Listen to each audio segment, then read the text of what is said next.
Hello, everybody. We have another 2024 election prediction video between President Joe Biden and Nikki Haley from the state of South Carolina. So, I still think Nikki Haley, if she were the Republican nominee, she would probably be a bit better of a candidate than Trump would across a few of these states. She does much better with independent voters. That's a fact. You could just take a look at the crosstabs at any poll and comparing her and Trump. She definitely outperforms with independents. However, she doesn't do as well with the Republican base.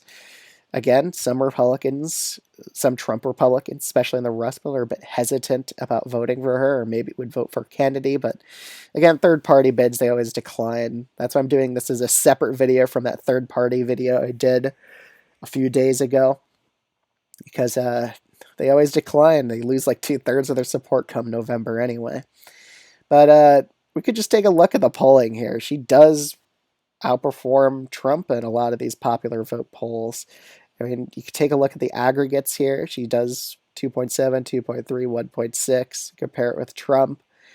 I think she does better in about every single one, or she like tied in a couple here. Trump does just a little bit, tiny bit better. But we could just take a look at real color politics for a second here. On average, she's up by about 4 right now is the time I'm making this video. She has a few leads here. And the polls that she does narrowly lose, it's because there's a lot of undecideds that, I don't know. I just find those polls a little bit suspicious that there's so much undecideds there. When in other polls, there's a lot less undecided. So, I don't know. I like to look at the polls that have a lot less undecideds because I think that actually describes the race pretty accurately. I feel like they aren't pushing those undecideds enough. And then we have with Trump v. Biden. Let's take a look. So Haley's up by 4 there. And on this, Trump's only up by about 2 on average. So again, when you have direct poll results, Haley usually outperforms Trump, especially the independents. So let's just go back to the main thing. So again, I kind of don't buy that Haley would lose to Joe Biden. I kind of doubt that considering how well she does with independents. But let's just get right into this.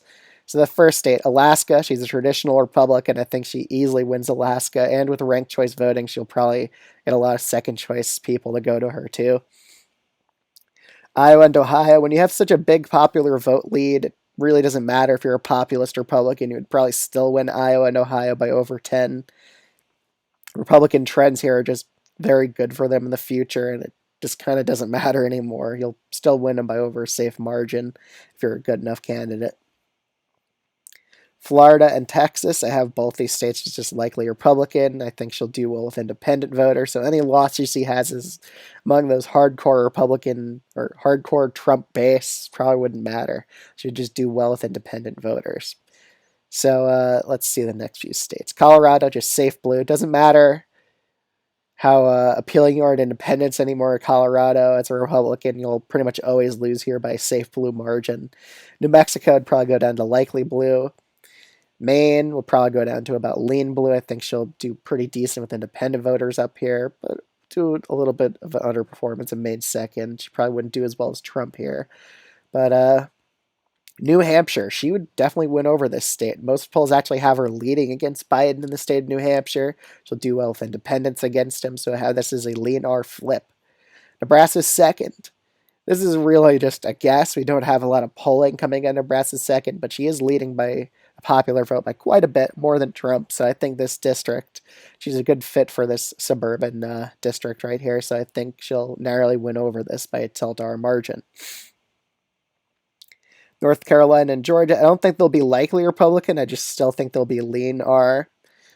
So she'll win over the independent voters and probably narrowly end up flipping North Carolina and Georgia. She is from neighboring South Carolina, but I think she'd be a good fit for both these states. Definitely would do well with independent voters. In neighboring Virginia, however, I don't think she flips it, but I do think as a neoconservative, she would do pretty well in the state of Virginia. Probably really much better than Trump with independents in this state. So I have this as a lean blue hold. In Nevada and Arizona, just due to her strength with independent voters and cautious messaging on abortion rights, I think she'll be able to narrowly win over in Arizona and Nevada by about 2 points each, I would say.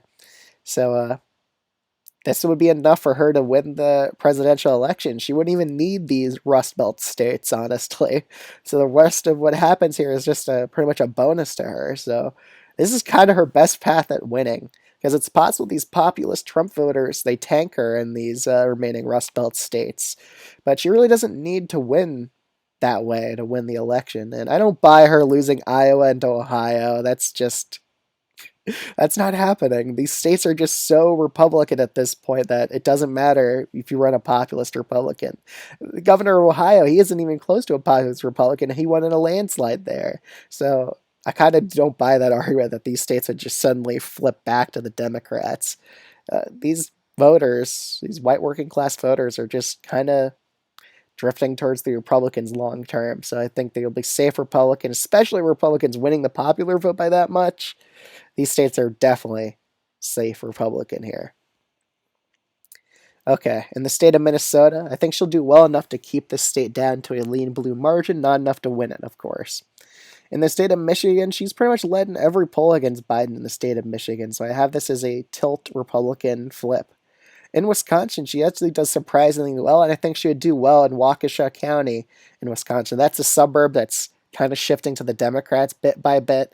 I think she'll be able to stop a bit of that bleeding there, even though she wouldn't do amazing in the rural parts of Wisconsin, maybe due to some Trump populists not willing to vote for her. I still think at the end of the day, they'll will vote for her against Joe Biden, but there will be a bit of drop off among them. But just doing better in Waukesha County, they'll fix a lot of Republicans' issues in Wisconsin long term. So I think she'll actually be able to win Wisconsin by about 1% against Joe Biden.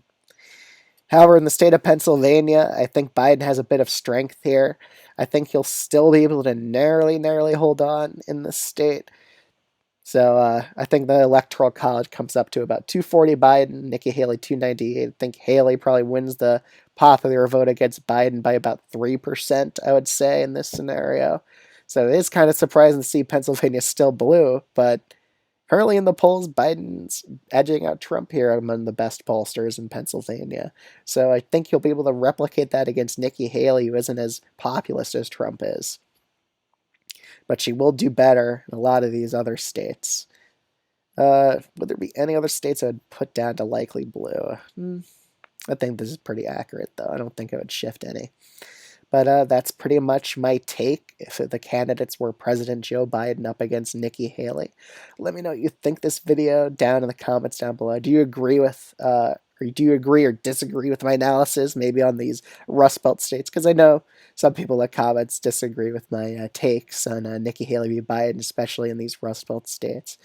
But I don't know. I think that Ohio and Iowa would still be safe Republican for most Republicans in the future, even if they aren't populist. I really don't think that matters much anymore. I mean, 2022 governor's race with that Republican governor, he wasn't a populist. He was able to win by a safe margin. But yeah, that's currently what my thoughts are about these Rust Belt states. But yeah, thanks so much for watching. You'll see y'all in the next video. Bye.